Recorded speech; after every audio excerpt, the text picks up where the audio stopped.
Quero agradecer o irmão Sérgio, né? O irmão já é de alguma igreja? Frequenta alguma igreja? Congrego hoje em Belém. Belém. Então é a Assembleia. Mas eu tenho uma viagem muito grande, já caminhei muito tempo com o Jaci. Amém, amém. Seja muito bem-vindo à casa do Senhor. As portas estarão sempre abertas aqui. Os irmãos sentirem sempre a vontade de estar aqui conosco. Sinta-se à vontade. Amados, vamos ler um texto bíblico. Vai ser um pouquinho longo esse texto, mas é de grande importância. Isso mostra o poder de Deus através dele em nós. É um texto que muitos, aquele que se acha que não tem sabedoria, nós possamos nos gloriar na sabedoria do Senhor. O texto se encontra em 1ª Carta aos Coríntios, no capítulo 1. A gente vai ler do 18 ao 31. Capítulo 1, de 18 a 31. A minha versão é a NVI. E os irmãos acompanhem nas suas versões também. A palavra do Senhor diz aqui, o meu cabeçalho diz: Cristo, a sabedoria e o poder de Deus. Pois a mensagem da cruz é loucura para os que estão perecendo, mas para nós que estamos sendo salvos, é o poder de Deus, pois está escrito: destruirei a sabedoria dos sábios e rejeitarei a inteligência dos inteligentes. Onde está o sábio? Onde está o erudito? Onde está o questionador desta era? Acaso não tornou Deus loucura a sabedoria deste mundo? Visto que na sabedoria de Deus o mundo não o conheceu por meio da sabedoria humana. Agradou a Deus salvar aqueles que creem por meio da loucura da pregação. Versos 22. Os judeus pedem sinais miraculosos e os gregos procuram sabedoria. Nós, porém, pregamos a Cristo crucificado, o qual, de fato, é escândalo para os judeus e loucura para os gentios. Mas para os que foram chamados, tanto judeus como gregos, Cristo é o poder de Deus e a sabedoria de Deus, porque a loucura de Deus é mais sábia que a sabedoria humana, e a fraqueza de Deus é mais forte que a força do homem. Versos 26. Irmãos, pensem no que vocês eram quando foram chamados. Poucos eram sábios, segundo os padrões humanos. Poucos eram poderosos. Poucos eram de nobre nascimento. Mas Deus escolheu o que é para o mundo e loucura para envergonhar os sábios. E escolheu os que para o mundo é fraqueza para envergonhar o que é forte. Versos 28.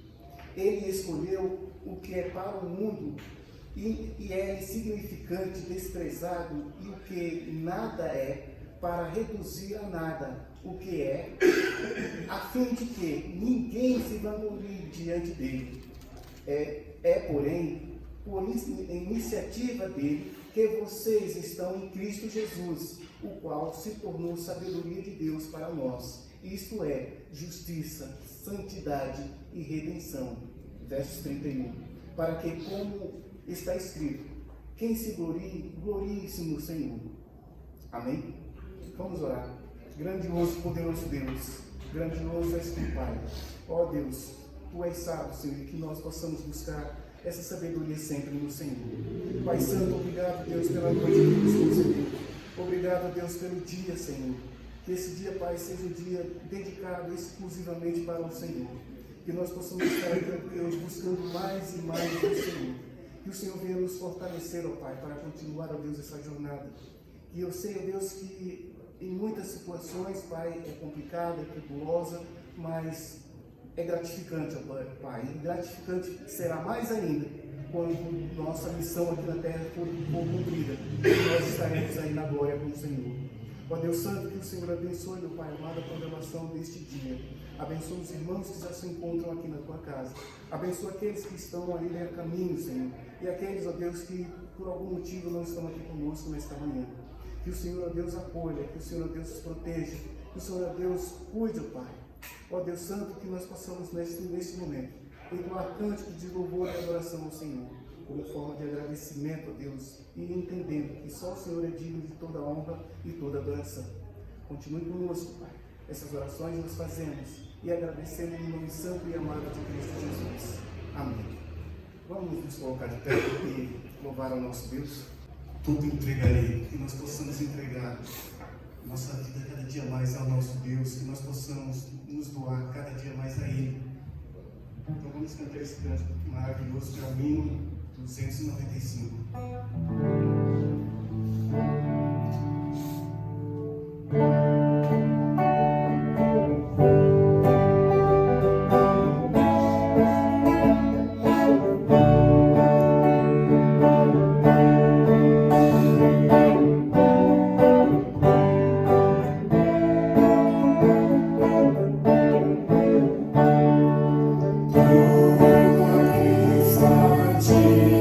Eterno, tudo se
paz, meus irmãos. Amém.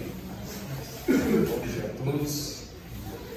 Mais um dia que Deus nos permitiu estarmos aqui, mais um dia que Ele nos deu para a honra e para a glória dele.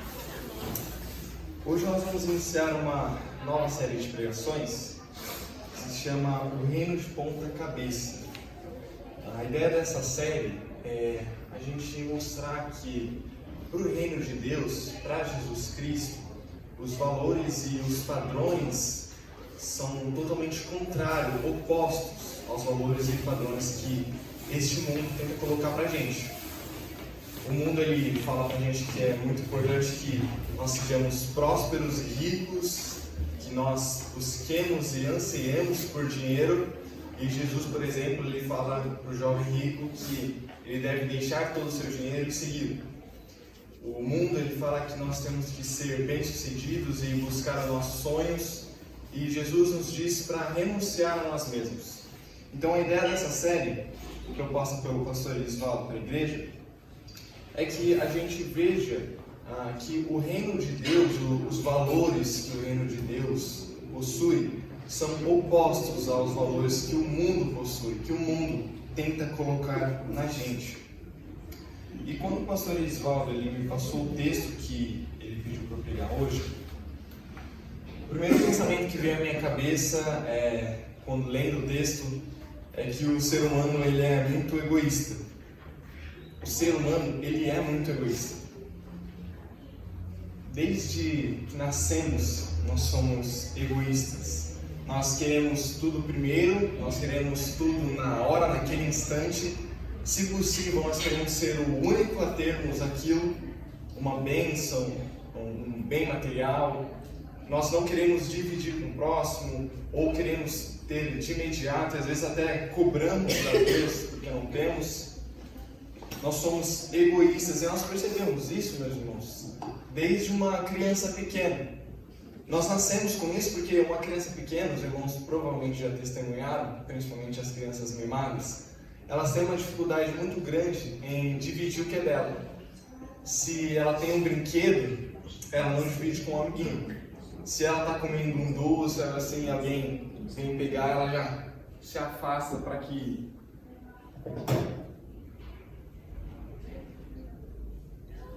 outra pessoa não pegue.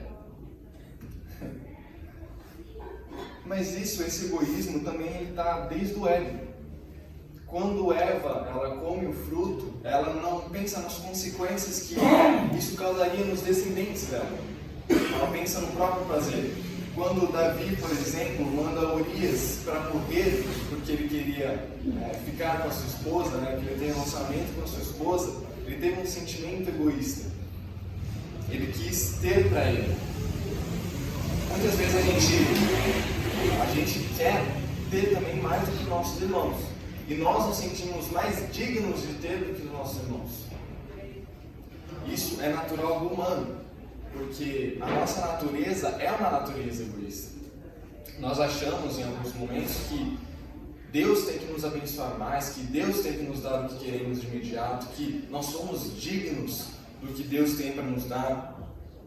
E muitas vezes a gente ama mais a obra que nós fazemos do que o Senhor da obra. Nós amamos mais a recompensa que a obra pode nos dar do que o Senhor da obra.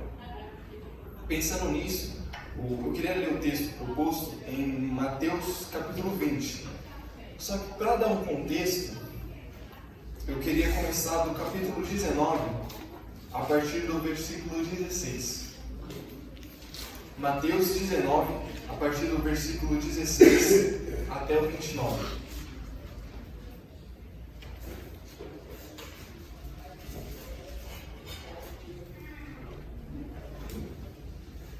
Amém? Amém. Diz assim a palavra do Senhor. E eis que alguém, aproximando-se de Jesus, lhe perguntou: Mestre, que farei de bom para alcançar a vida eterna? Jesus respondeu: Por que você me pergunta a respeito do que é bom? Bom só existe um, mas se você quer entrar na vida, guarde os mandamentos. E ele lhe perguntou: Quais? Jesus respondeu: Não mate, não cometa adultério, não furte, não dê falso testemunho, Honre seu pai e sua mãe, e ame o seu próximo como você ama a si mesmo. O jovem disse: tudo isso tenho observado. O que me falta ainda? Jesus respondeu: se você quer ser perfeito, vá, venda os seus bens, dê o dinheiro aos pobres, e você terá o tesouro nos céus. Depois venha e siga-me. Mas o jovem, ouvindo essa palavra, retirou-se triste, porque era dono de muitas propriedades. Versículo 23.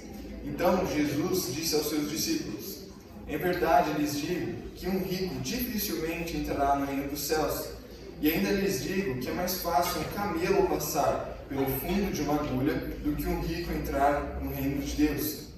Ouvindo isso, os discípulos ficaram muito admirados e perguntaram: sendo assim, quem pode ser salvo? Jesus, olhando para eles, disse: para os seres humanos isto é impossível, mas para Deus tudo é possível. Então Pedro, tomando a palavra, disse: eis que nós deixamos tudo e seguimos o Senhor. Que será, pois, de nós? Jesus lhe respondeu: em verdade lhes digo que, na regeneração, quando o Filho do Homem se assentar no trono da sua glória, vocês que me seguiram também se assentarão em 12 tronos para julgar as 12 tribos de Israel.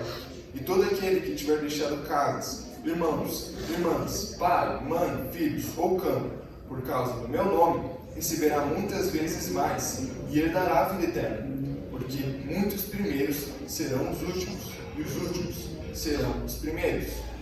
Capítulo 20, versículo 1. Porque o reino dos céus é semelhante a um homem, dono de terras, que saiu de madrugada para contratar trabalhadores à sua vinha. E tendo combinado com os trabalhadores o pagamento de 1 denário por dia, mandou-os para a vinha. Saindo por volta das 9 horas da manhã, viu na praça outros que estavam desocupados. E lhes disse: vão vocês também trabalhar na vinha, eu lhes pagarei o que for justo. Eles foram, e tendo saído de novo, perto do meio-dia, e às 3 horas da tarde, fez a mesma coisa. E saindo por volta das 5 da tarde, encontrou outros que estavam desocupados. E lhes perguntou: por que vocês ficaram desocupados o dia todo? Eles responderam: porque ninguém os contratou. Então ele lhes disse: vocês vão também trabalhar na minha vinha. Ao cair da tarde, o dono da vinha disse ao seu administrador: chame os trabalhadores e pague-os o salário, começando pelos últimos e indo até os primeiros. Chegando os que foram contratados às 5 da tarde, cada um deles recebeu 1 denário. Ao chegarem os primeiros, pensaram que receberiam mais. Porém, também estes receberam 1 denário cada um. Mas tendo recebido, começaram a murmurar contra o dono das terras, dizendo: estes últimos trabalhadores trabalharam apenas 1 hora, mas você os igualou a nós, que suportamos a fadiga e o calor do dia. Então o dono disse a um deles: amigo, não estou sendo injusto com você. Você não combinou comigo de trabalhar por 1 denário? Pegue o que é seu e saia daqui, pois quero dar a este último tanto quanto dei a você. Será que não me é lícito fazer o que quero com o que é meu? Ou você ficou com inveja porque eu sou bom? Assim, os últimos serão os primeiros, e os primeiros serão os últimos. Vamos orar. Pai Santo, Deus amado, Senhor eterno, misericordioso, agradeço a Deus pela vida de cada um que está presente aqui hoje, Pai. Neste momento, Deus, eu peço que o Senhor me use como instrumento em Tuas mãos, Pai. Que não seja eu falando, que eu não fale do meu coração, mas que seja o Teu Espírito Santo me instruindo. Que a palavra que chegou a mim chegue também aos meus irmãos. Que eu seja um instrumento em Tuas mãos, Pai. Em nome de Jesus, eu faço essa oração e agradeço ao Senhor por essa oportunidade. Amém. Irmãos, nós vamos nos conter mais no capítulo 20, que é o texto proposto. Porém, eu quis fazer essa leitura de Lucas 19 para dar um contexto para os irmãos dessa passagem. A mensagem, essa parábola do capítulo 20, na lógica, ela vai de encontro com aquele jovem rico. Porque acabou de acontecer aquela situação a qual todos que estavam presentes testemunharam aquele jovem reclinar diante do chamado de Jesus por conta do dinheiro. E logo, Jesus diz que por conta dos ricos eles não quererem renunciar ao dinheiro, dificilmente eles entrariam no reino dos céus. Então, na lógica, vou reforçar essa palavra, na lógica, essa parábola, ela vinha de encontro com aquele jovem rico, o que tinha acontecido com ele. Pedro, ele, quando percebe o que aconteceu com esse jovem rico, ele não demora para percebeu o contraste entre o jovem rico, que tinha muitos bens e muita riqueza, e os discípulos pobres que trabalharam, por exemplo, Pedro, Tiago e João trabalhavam com pesca e deixaram tudo que tinham para seguir Jesus. E ele levanta aquela pergunta: eis que nós tudo deixamos e te seguimos, pois o que será de nós? Jesus ele faz uma promessa grandiosa para os discípulos logo em seguida, que eles teriam recompensas grandiosas tanto na vida deles, naquele momento, quanto na próxima, na vida que eles teriam no céu. Os discípulos eles teriam até mesmo tronos no estabelecimento do reino de Cristo, eles seriam recompensados 100 vezes mais com tudo aquilo que eles renunciaram por amor de Cristo e porque, aliás, e também eles teriam a presença do próprio Cristo com eles, que era basicamente mais do que ter uma recompensa. Desculpa, reformulando a frase, é muito mais do que ter uma recompensa, porque a presença de Cristo é a maior recompensa que nós podemos ter. Só que Jesus, ele sabendo de todas as coisas e conhecendo todos os corações e todos os pensamentos, ele percebe nessa pergunta de Pedro uma possível motivação errada para estar servindo. A repetição do versículo 19, do capítulo 19, versículo 30, no final de Mateus 20, mostra que Jesus ainda está abordando sobre esse assunto. E que ele ainda está abordando sobre essa expectativa de Pedro. Porque Pedro pergunta para Jesus: bom, nós deixamos tudo para seguir. O que nós vamos receber então? Porque aquele rico que tem tudo, ele não quis abrir mão e é muito difícil um rico entrar no reino dos céus. Nós, que somos pobres, deixamos tudo para seguir. Então, significa que a gente vai ganhar alguma coisa, né? Basicamente, essa pergunta maldosa e talvez inocente que Pedro estava levantando naquele momento. E aí, Jesus responde com essa parábola para que Pedro ele possa entender o que significa de fato servir o reino de Deus. Vamos voltar ao texto para a gente entender um pouquinho melhor isso quando ler aqui. Bom, no versículo 1 nos é apresentado um homem, dono de terras, que saiu de madrugada para contratar trabalhadores para a sua vinha. Aqui, obviamente, o homem dono de terras representa o próprio Deus. Os trabalhadores que ele contratou, que ele foi contratar de madrugada, representam o povo de Israel, os judeus, os primeiros que receberam a palavra. E a vinha representa o reino de Deus, como o próprio texto diz. No versículo 2, que é importante a gente ressaltar, diz que, tendo combinado com os trabalhadores o pagamento de 1 denário por dia, mandou-os para a vinha. 1 denário naquela época era o salário padrão do dia. Então, por exemplo, o nosso salário mínimo hoje, que a gente está em torno de 1.600 por aí, é como se a gente trabalhasse para receber R$70 no dia. Era o salário padrão por um dia de trabalho que os soldados, os trabalhadores da época recebiam. No versículo 3 ao 5, o texto nos apresenta um grupo de desocupados. Diz: saindo por volta das 9 horas da manhã, viu na praça outros que estavam desocupados. E lhes disse: vão vocês também trabalhar na vinha, e eu lhes pagarei o que for justo. Eles foram, tendo saído de novo, perto do meio-dia e às 3 da tarde, fez a mesma coisa, ou seja, ele encontrou outro grupo de desocupados. E saindo por volta das 5 horas da tarde, encontrou outros que estavam desocupados. E lhes perguntou: por que vocês ficaram desocupados o dia todo? E eles responderam: porque ninguém nos contratou. Então ele lhes disse: vão vocês também trabalhar na vinha. Esse texto ele apresenta esse grupo de desocupados, que se a gente ler por cima, assim, parece que eram pessoas que não tinham nada o que fazer e que estavam, vamos dizer, uma palavra bem atual, estavam vagabundando por aí. Mas não, eles não eram preguiçosos. O texto ele não diz isso pra gente, que eram homens preguiçosos. Eles estavam esperando uma oportunidade para trabalhar, eles estavam esperando uma oferta de emprego. O dono das terras, ele contrata esses desocupados às 9 horas, meio-dia ele contrata outros desocupados, 15 horas ele contrata mais outros desocupados e às 17 horas ele contrata mais algum. O interessante é que todos esses desocupados, fica até estranho ficar repetindo a palavra desocupados, mas é interessante que todos esses desocupados, eles aceitaram esse convite do trabalhador, aliás, do dono da terra, imediatamente. Nenhum deles se inclinou, nenhum deles quis fazer um contrato, eles aceitaram o convite desse dono de terras imediatamente, sem saber quanto que receberiam, porque o dono só falou que pagaria o que fosse justo. Então eles aceitaram imediatamente. E o que mais me surpreende foram os trabalhadores das 5 horas, porque eles sabiam que naquela época, e até era do judeu, eles só trabalhariam até as 18 horas, que era quando o pagamento era feito. Então os trabalhadores das 5 horas só teriam 1 hora de trabalho. Só que eles não foram trabalhar imaginando quanto que eles receberiam por essa 1 hora de trabalho. Eles foram trabalhar sabendo que o dono das terras pagaria o que fosse justo pelo trabalho deles. E eles imediatamente se propuseram, né, a ir trabalhar.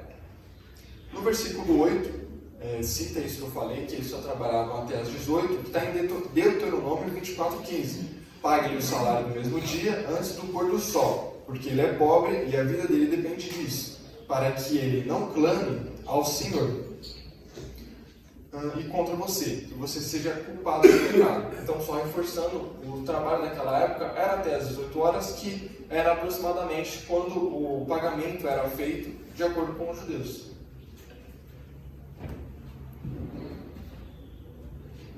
Obrigado.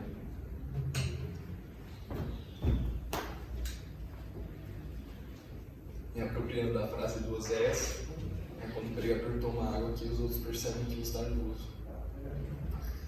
No versículo 9, os primeiros a serem chamados para receber o salário foram justamente os últimos a serem contratados. Então, os que trabalharam 1 hora receberam 1 denário. E aí, voltando para o nosso contexto atual, é como se a gente trabalhasse só 1 hora e recebesse R$70 por essa hora trabalhada. Então, os primeiros a serem chamados para receber esse 1 denário foram os últimos, que trabalharam por menos tempo. E no versículo 10, aparecem os primeiros que foram contratados. E diz que eles foram chamados, eles imaginaram naquele momento que eles receberiam mais. Por serem os últimos a se receberem, eles viram todos os outros recebendo e eles automaticamente pensaram consigo próprio. Bom, nós trabalhamos mais, nós somos os últimos. Então esse trabalhador provavelmente vai dar maior quantia para a gente, por isso que ele deixou para a gente, para pagar a gente por último, para conseguir organizar aqui as finanças dele e nos pagar. Eles pensaram que o trabalhador ia pagar mais para eles. Eles criaram uma expectativa que em nenhum momento foi de acordo com o que o trabalhador tinha dito. Em nenhum momento o trabalhador deixou isso claro, nada do tipo. É muito comum isso acontecer em relacionamentos, né? Ou tentativas de relacionamentos. O cara acha que a mulher está afim dele e começa a alimentar uma expectativa, uma ilusão, e no fim ele é frustrado, porque a mulher não deu nenhum sinal, só que ele confundiu as coisas. E foi a mesma coisa com esses trabalhadores. Eles criaram uma ilusão de que eles receberiam mais porque eles trabalharam mais. Ou seja, eles colocaram na balança o próprio mérito, o próprio ego deles. No versículo 11 e 12, quando eles receberam o mesmo tanto que os outros, eles reclamaram com o dono das terras. Porque eles foram os primeiros que começaram a trabalhar, eles trabalharam por mais tempo, e ainda assim eles receberam o mesmo tanto que aqueles que trabalharam 1 hora ou 3 horas, eles receberam o mesmo tanto. Como seres humanos, que nós somos, e eu acho que a maioria aqui também é CLT, a gente entende, de certa forma, o que eles sentiram. Pô, os caras trabalharam debaixo do sol quente, trabalharam, sei lá, por muitas horas, foi um trabalho árduo, até porque eles estavam cuidando da vinha, e chega no horário do pagamento, eles recebem o mesmo tanto que um bando de desocupados que trabalharam pouco e ainda assim receberam o mesmo tanto que eles. Da visão humana, da visão terrena, parece um tanto quanto injusto, até porque de fato eles trabalharam mais do que os outros. Só que nos versículos 13, versículo 13, aqui, desculpa, irmãos, nos versículos 8 e 9, o proprietário mostra que sim. Desculpa, no versículo 13 a 15 mesmo, desculpa. Nos versículos 13 a 15, o proprietário mostra que sim, que o pagamento foi justo. que o pagamento em nenhum momento foi injusto, porque quando a gente volta lá para o versículo 2, a gente vê que o proprietário cumpriu com aquilo que ele acordou. Ele combinou com esses trabalhadores da primeira hora que ele pagaria para eles um denário. Foi o que ele acordou. E esses trabalhadores que chegaram depois, ele foi simplesmente generoso. Ele não pensou em nenhum momento pelo mérito deles ou algo do tipo, mas foi generoso, porque eles se dispuseram a trabalhar, mesmo sabendo que seria pouco tempo, e muito provavelmente eles receberiam pouco dinheiro, pouco salário. Então eles se dispuseram a trabalhar mesmo assim, e o homem das terras, ele foi generoso com esses homens e decidiu pagar um denário para eles. Isso que incomodou os primeiros trabalhadores. A generosidade daquele homem, daquele dono das terras, foi o critério para o pagamento, e não o mérito deles, não o esforço deles. E isso incomodou muito eles.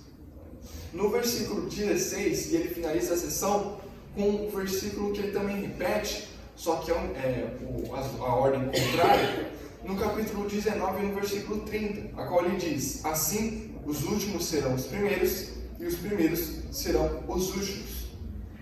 O problema desses primeiros trabalhadores é que eles serviam pensando na recompensa, pensando no pagamento, e não no prazer de estar, de ser chamado para trabalhar na vinha daquele senhor. Os primeiros reclamavam porque o coração dele não estava na glória de Deus, não estava no serviço que eles estavam prestando, mas estava no que eles iriam receber, na recompensa que eles iriam receber.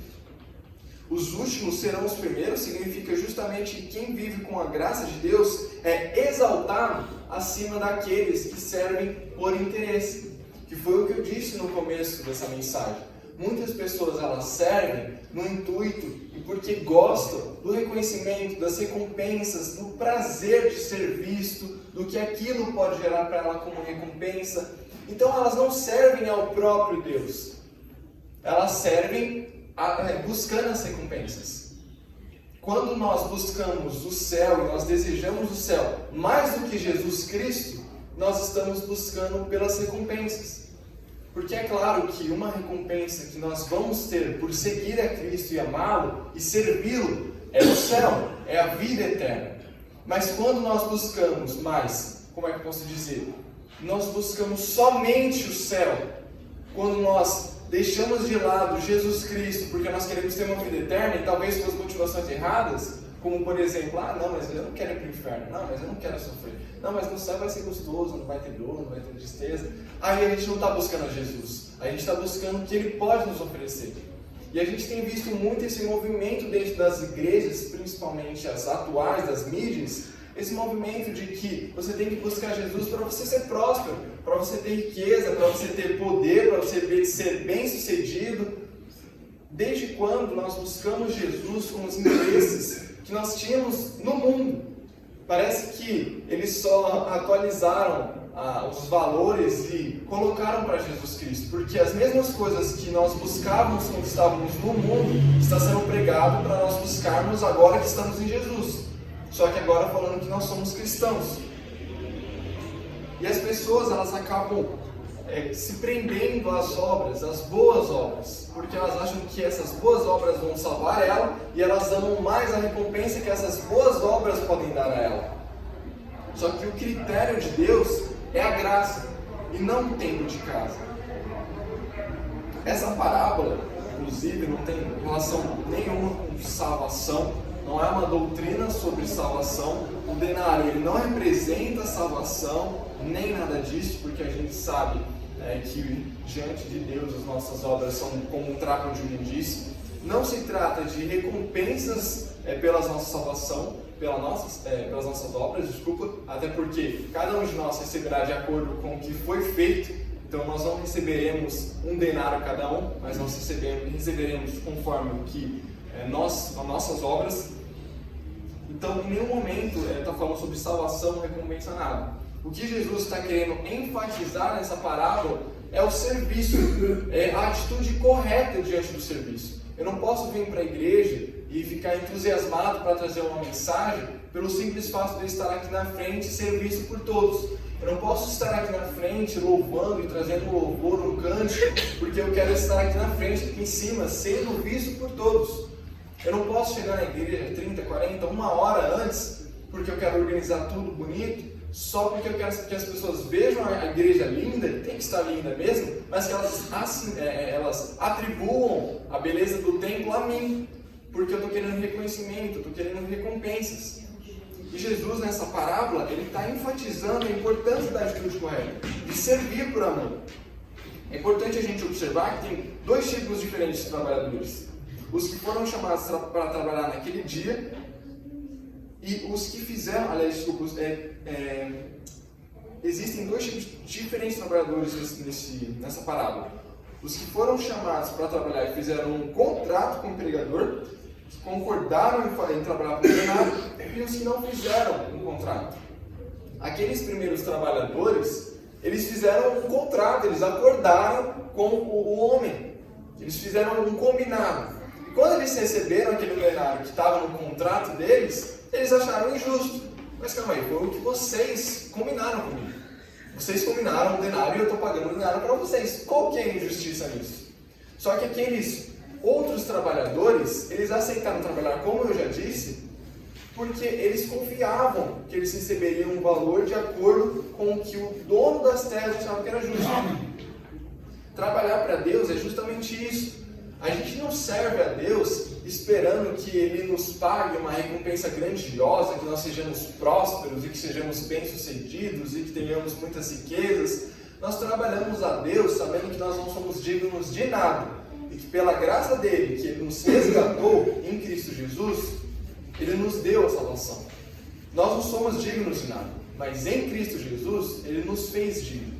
Em Cristo Jesus. O texto que o irmão Juscelino leu aqui no começo do culto, vem de encontro de certa forma, porque Jesus, ele se fez pecado para que ele pudesse imputar em nós a justiça dele.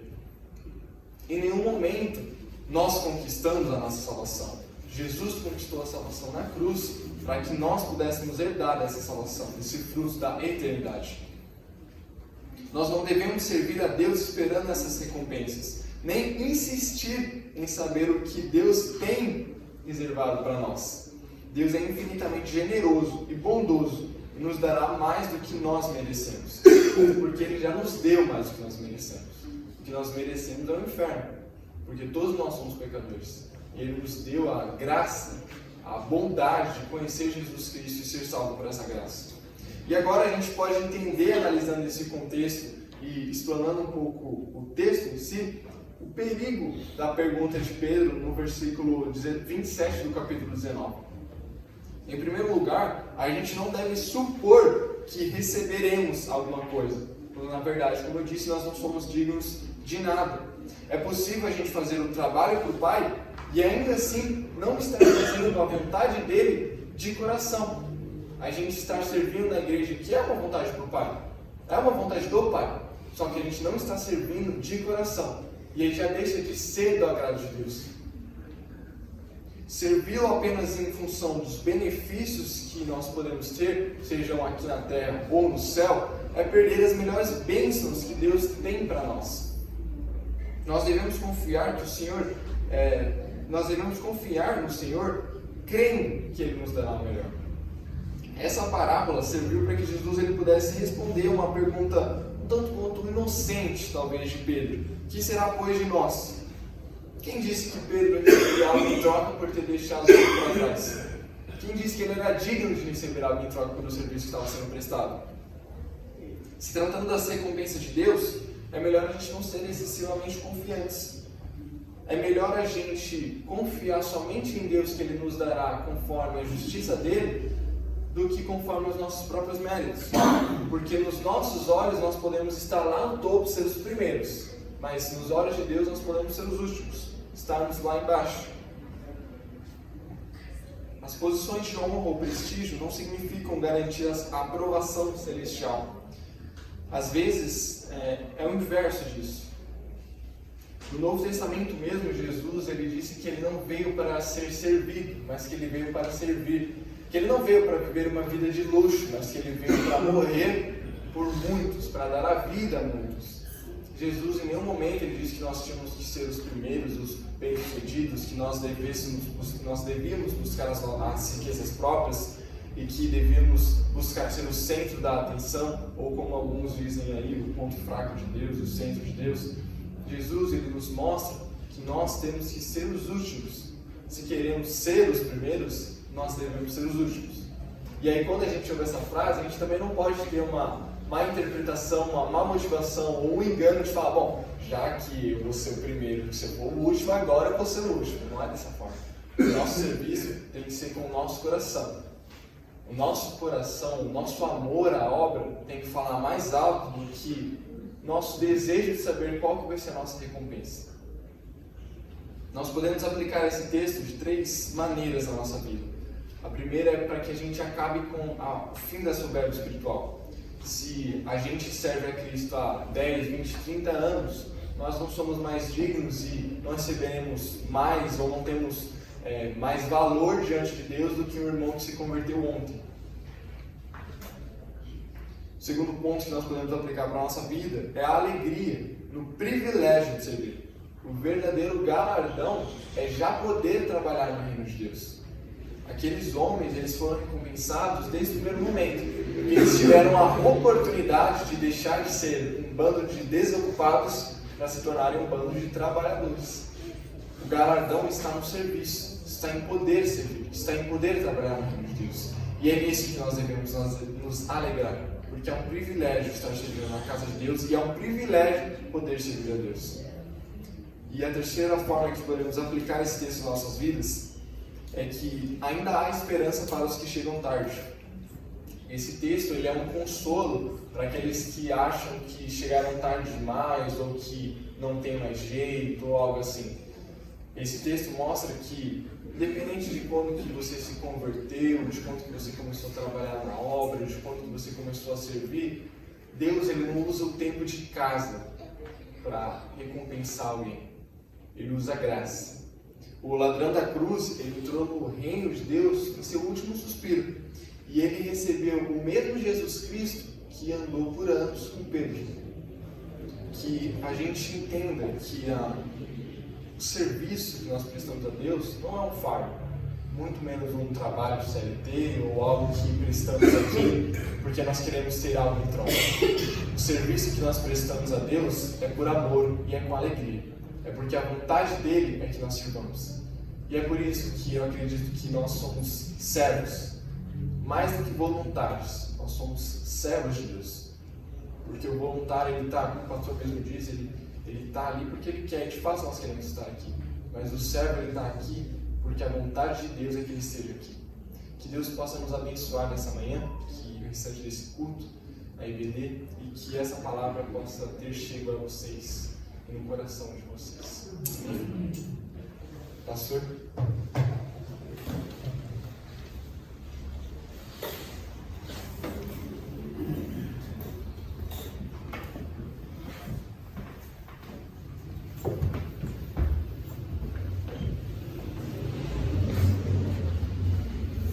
Bom dia, irmãos, graças e paz. Amém.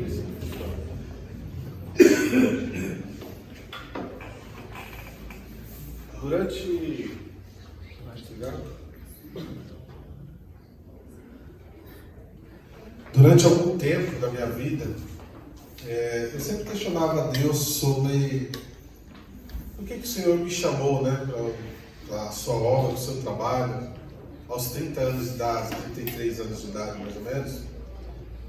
Ele me manda também para o seminário aos 40 de idade, né? Eu sempre tive esse questionamento sobre por que tão tarde, né? Eu poderia estar servindo ao Senhor na minha juventude.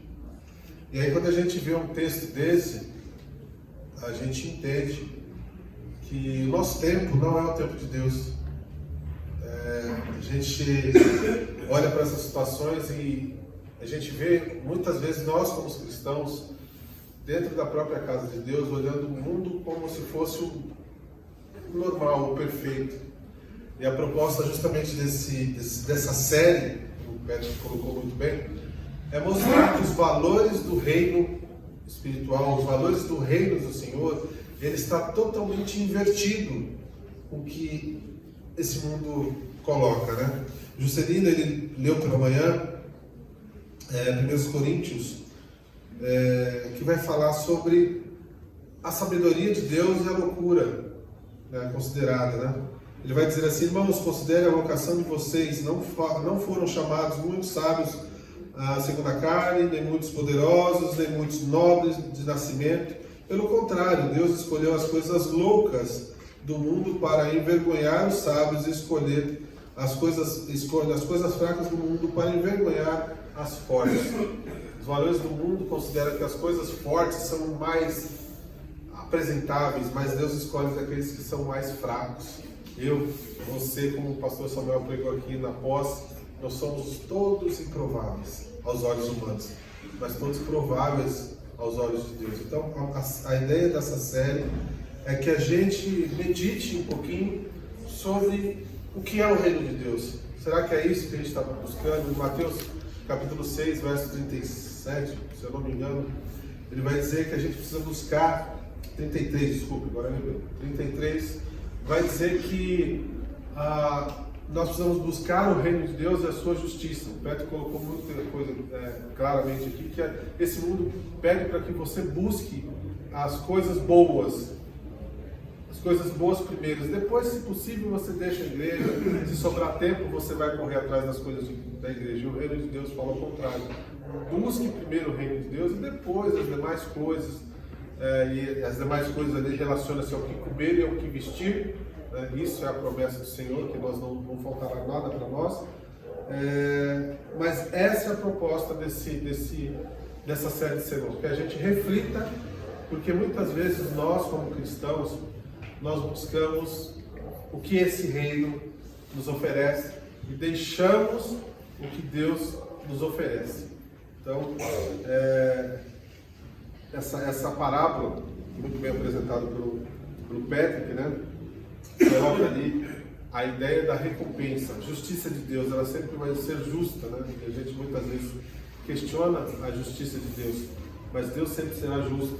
Aquilo que Ele combinou, a salvação está para todos aí, para todos, é o que Ele vai entregar, independente se chegar antes, se chegar primeiro, se chegar depois, a salvação é igual, o serviço também é igual, então se chegar antes, se chegar depois, e eu creio que Deus tem falado por meio da sua palavra. Então é isso, a gente tem essa série de sermão aí por mais um mês e meio, que a gente vai comentar sobre textos que vão mostrar que os valores do reino de Deus são invertidos em relação ao mundo que nós vivemos, tá bom? Vamos ficar de pé. Alguém tem alguma coisa para falar, para comentar? Lembrando que teremos o segundo treinamento do DNA, que será realizado dia 27/9. Nós vamos sair daqui às 7 horas da manhã. A van já está disponível, já está metade lotada em uma semana. Se você quiser participar desse trabalho, se a gente encher a van, vai dar R$ 38 para cada um, metade do valor de pizza. Então, eu acho que vale a pena você ir e aprender um pouco mais sobre esse trabalho, tá bom? Esse é o recado. Vamos orar para a gente tomar o nosso copo de café e depois retornar para aprender um pouquinho mais da palavra de Deus. Deus amado, mais uma vez, Senhor, nos colocamos diante da Tua presença para Te agradecer por esse dia, um dia, Deus, que o Senhor nos preparou, Pai, desde a eternidade, para que pudéssemos viver, ó Deus, o dia de hoje. Obrigado, Senhor, mais uma vez, pelo Teu fôlego de vida que se renova sobre as nossas vidas nessa manhã e que as Tuas misericórdias, ó Pai, nos alcançaram mais uma vez, Pai. Obrigado, a Deus, pela Tua graça salvadora sobre cada irmão aqui presente, que nós confiamos, ó Pai, na salvação do Senhor Jesus.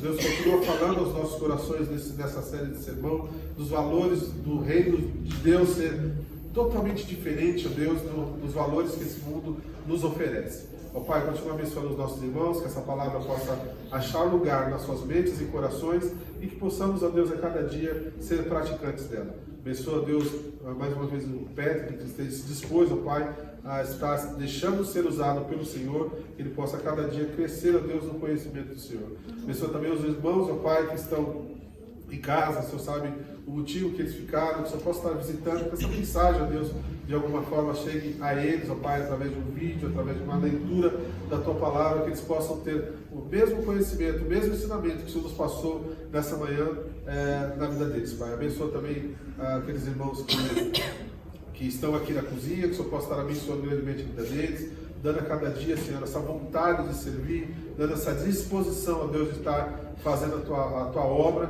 que o Senhor possa estar abençoando e guardando, ó Deus, a cada um deles. Abençoa também agora o alimento que o Senhor nos proporcionou. Obrigado, a Deus, pela mesa, Senhor, que está sendo posta aqui, que o Senhor possa estar abençoando grandemente esse alimento, que Ele possa fazer bem às nossas vidas, aos nossos corpos, e que Ele possa não faltar, ó Deus, nas nossas mesas. Ó Deus, abençoa também cada irmão. Em nome de Jesus, é que eu te peço e agradeço. Amém e amém. Então,